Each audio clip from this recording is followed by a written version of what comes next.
भागती फिरती थी दुनिया जब तलब करते थे हम, जब निगाहें फेर लीं तो बेकरार आने को है।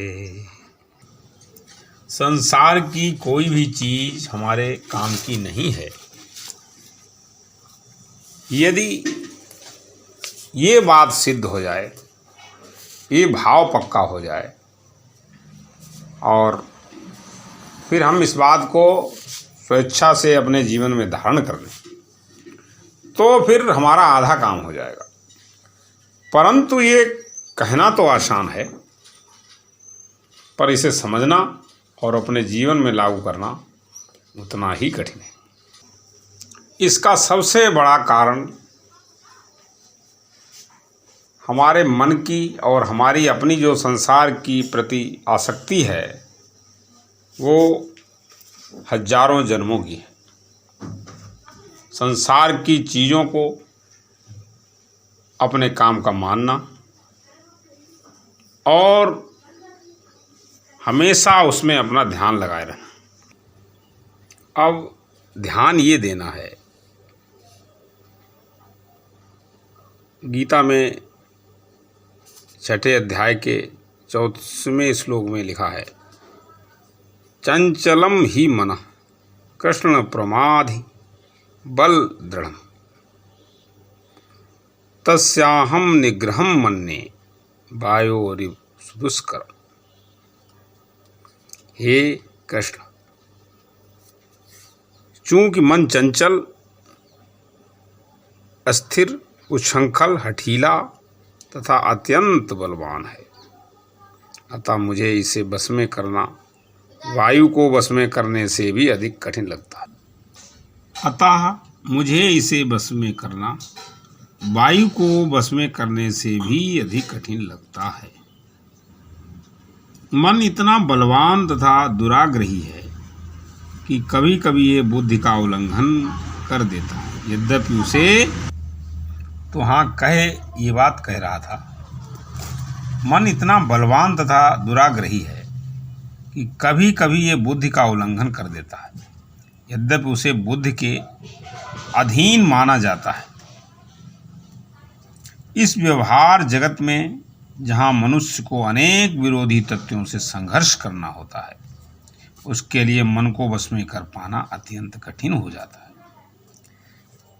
कृत्रिम रूप में मनुष्य अपने मित्र तथा शत्रु दोनों के प्रति मानसिक संतुलन स्थापित कर सकता है,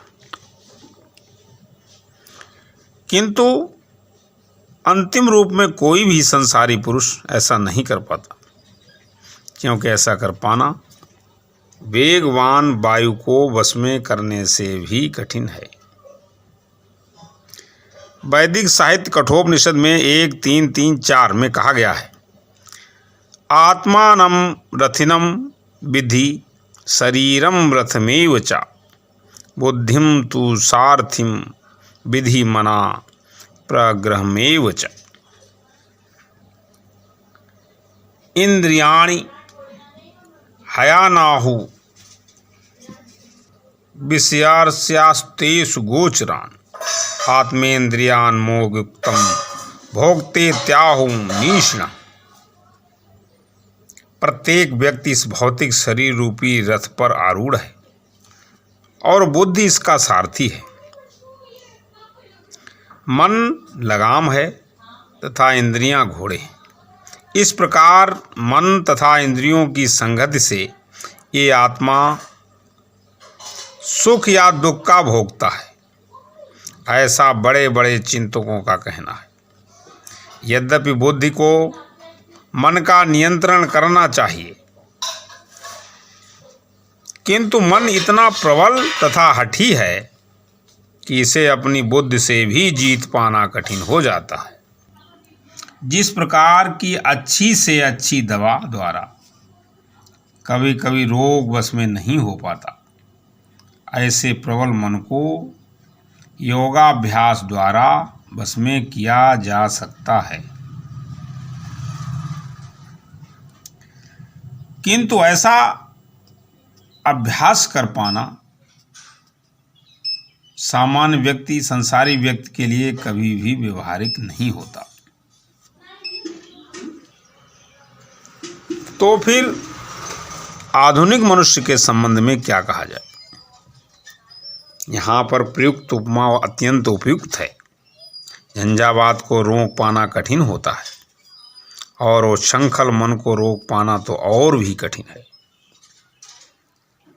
मन को बस में रखने का सरलतम उपाय जिसे भगवान चैतन्य ने सुझाया है यह है कि समस्त दैन्यता के साथ मोक्ष के लिए हरे कृष्ण महामंत्र का कीर्तन किया जाए। विधि यह है, सा वै मना कृष्ण पदारविंदो। मनुष्य को चाहिए कि वह अपने मन को पूर्णतया कृष्ण में लगाए, तभी मन को विचलित करने के लिए अन्य व्यस्तताएं शेष नहीं रह जाएंगी। तो बंधुओं, तो इतनी बात कहने के बाद अब आप इस पे विचार कर सकते हैं कि वास्तविक रूप से बात क्या है और शास्त्रों में किस तरीके से इस बात को समझाया गया। तो हमारे मनीषी ऋषियों ने इस बात को समझा और इस पर विचार किया, चिंतन किया, मनन किया। इस बात को कैसे हल किया जाए, कैसे इस पे इसे सिद्ध किया जाए, क्योंकि अभ्यास के द्वारा मन को कैसे बस में किया जा सकता है, इस पर गहन चिंतन किया गया। हाँ, कुछ हद तक तो इस पे पार पाया जा सकता है। यदि पूर्ण रूप से इसको रोका जा सकता तो अब तक इस दुनिया का रूप ही बदल जाता प्यारे। फिर इसके लिए बहुत से विचारकों ने अपने अपने सिद्धांत रखे, अपने अपने विचार रखे। तो फिर उन विचारों के मूल में जाकर उसका एक मर्म निकाला गया। तो जो मर्म निकला बंधुओं, फिर उसका एक सिद्धांत बना। तो मुख्य रूप से वो सिद्धांत ये कहता है कि जब तक हम वास्तविकता को नहीं समझेंगे, उसके मर्म को नहीं समझेंगे, वास्तविक रूप से उस मन को रोक पाना कठिन ही नहीं बल्कि असंभव है। थोड़ा बहुत हम उसको रोक सकते हैं, लेकिन फिर भी रोकते रोकते नहीं रुकता, समझते समझते समझ में नहीं आता, भटक जाता है व्यक्ति। तो बंधुओं, इसके लिए सबसे बड़ी बात यह है, जो भी कुछ दिखाई पड़ रहा है वो सब हमसे अलग है और विनाशी है। अब जो चीज़ हमसे अलग होगी वो विनाशी अवश्य होगी। तो मन भी दिख रहा है, बुद्धि भी दिख रही है, उसके कार्य भी दिख रहे हैं। तो मन भी असत है और हमसे अलग है और विनाशी है। तो असत से हम पहले असत को समझना पड़ेगा कि असत माने क्या। जो चीज़ रहती नहीं है और बदलने वाली है वो सब असत है, और जो चीज़ हमेशा एक जैसी रहती है वो सत है। तो जब तक हम सत और असत के इस विभाग को नहीं समझेंगे तब तक हम उस स्थिति को नहीं प्राप्त कर सकते जहाँ तक हम जाना चाहते हैं या जो बात हम समझना चाहते हैं। तो सारी दुनिया के लोग मिलकर के भी उस बदलने वाली चीज़ को रोक नहीं सकते। हाँ, ये हो सकता है कि थोड़ा बहुत उसमें परिवर्तन किया जा सकता है, परंतु उसको रोका नहीं जा सकता। एक बात और है, उस चीज़ को यदि आप ये समझ लें कि ये चीज़ हमसे अलग है और हम इससे अलग हैं, और इस चीज़ से हमारा कोई संबंध नहीं है। तो फिर उस चीज़ में जो रिफ्लेक्शन अगर आप अनुभव कर रहे हैं, इससे आप प्रभावित हो रहे हैं, उस प्रभाव से आप बच सकते हैं। बस इसका एकमात्र एक ही रास्ता यही हो सकता है। यही सभी जितनी भी धारणाएं हैं उनका ये सार है, जितने भी सिद्धांत हैं उनका सार हो सकता है। और हाँ, फिर आपको बलात् मन को रोकने की आवश्यकता नहीं है, क्योंकि फिर जब रहस्य समझ में आ गया, मन जहाँ जहाँ जाएगा वो आपके काम का ही नहीं है। हाँ, ये हो सकता है कि संसार की कोई भी चीज़ का संबंध हमारे शरीर तक है, और शरीर की जो आवश्यकताएं हैं वो सीमित हैं, इच्छाएं अनंत हैं। फिर आप उन इच्छाओं से हट करके आवश्यकता में पहुंच जाएंगे। और बंधुओं, आवश्यकताओं की जो आपकी पूर्ति है वो अपने आप पूरी होगी। परमात्मा के मंगलमय विधान से सारी आवश्यकताएं अपने आप पूरी होती हैं। जैसे सभी जीव जंतुओं की पूरी हो रही हैं, वैसे हमारी भी पूरी होंगी, इसमें कोई संदेह नहीं है। अब इसमें प्रश्न बनेगा कि ऐसा कैसे है, हम करेंगे नहीं तो खाएंगे क्या? तो आप अपने आप को रोक ही नहीं सकते। जो भी कर्मेंद्रियां हैं उनको कर्म करने से रोका नहीं जा सकता, क्यों? वो तो उनका स्वभाव है और ये विधान में है। क्यों? बदलने वाली चीज़ को अभी थोड़ी देर पहले बात कही गई थी, उसे थोड़ा, जैसे दूध है तो दूध को यदि आप उबाल दो तो थोड़ा ज़्यादा चल सकता है, ज़्यादा दिन तक उपयोग में आ सकता है, परंतु वो नष्ट ही ना हो, खराब ना हो, ये तो असंभव है। ऐसा नहीं हो सकता, क्योंकि बदलने वाली हर चीज़ विनाशी है। वो निश्चित रूप से विनाश को प्राप्त होगी। इस तरीके से वो आपको दिख रही है, धीरे धीरे उसमें विनाश की ओर जाना उसका निश्चित ही है। हाँ, ये बात और है कि उसमें थोड़ा फर्क आप कर सकते हैं, परंतु उसके विनाश को आप रोक नहीं सकते, उसके बदलाव को आप रोक नहीं सकते। आप ही नहीं, दुनिया की कोई भी ताकत, सारी दुनिया मिल करके भी उसके बदलाव को नहीं रोक सकती, क्योंकि ये विधान में है, मंगलमय विधान में। आज तक दुनिया की कोई भी ऐसी मशीन नहीं बनी तो इस बदलाव को रोक सके। ये बात अपने आप में बहुत बड़ी है, एक महत्व रखती है। पर अब इसमें सबसे रहस्य की बात यह है, कोई भी एक वस्तु दूसरी वस्तु को नहीं जान सकती कि इसमें बदलाव हो रहा है। ये बहुत बड़ा आश्चर्य है। और हाँ, जो इसे जान रहा है वो और है, वो और चीज़ है, और जो बदल रहा है वो और चीज़ है।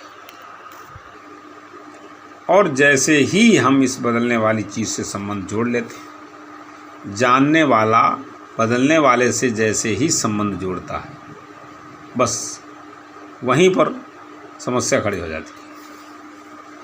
असत से संबंध जोड़ा और अपना सर फोड़ा।